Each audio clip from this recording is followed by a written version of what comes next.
Question है, समान लंबाई की दो रेलगाड़ियां को एक खंबे को पार करने में क्रमशः 10 सेकंड और 20 सेकंड का समय लगता है। यदि दो रेलगाड़ियां एक ही दिशा में चल रही हैं तो एक दूसरे को पार करने में उन्हें कितना समय लगेगा।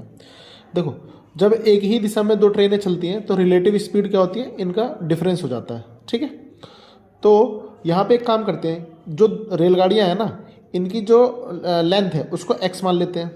मतलब कि जो पहली वाली है उसकी जो पहली है उसको भी एक्स मान लेते हैं, और जो दूसरी वाली है उसको भी क्या मान लेते हैं, एक्स मान लेते हैं। तो इन दोनों की जो हाइट होगी या फिर जो इनकी लेंथ है वो टोटल वो कितनी हो जाएगी, 2x हो जाएगी। तो ये कह सकते हैं कि जो डिस्टेंस है वो कितना है, 2x है।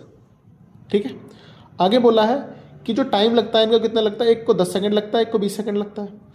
तो अगर मुझे क्या निकालना है, स्पीड निकालनी है, स्पीड 1 निकालनी है, तो कितना हो जाएगा, स्पीड इक्वल कितना होता है, डिस्टेंस अपॉन टाइम।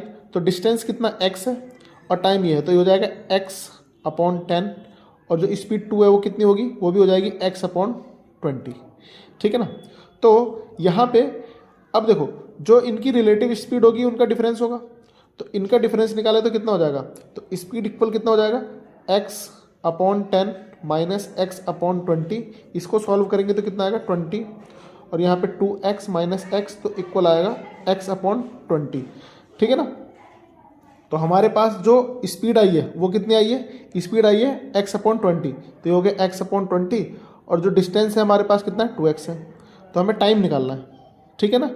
तो यहाँ पे क्या कर सकते हैं, देखो डिस्टेंस इक्वल कितना होगा, स्पीड इंटू टाइम। डिस्टेंस कितना है, 2x है, तो यहाँ पे 2x इक्वल स्पीड कितनी है, x अपॉन 20 इंटू टी।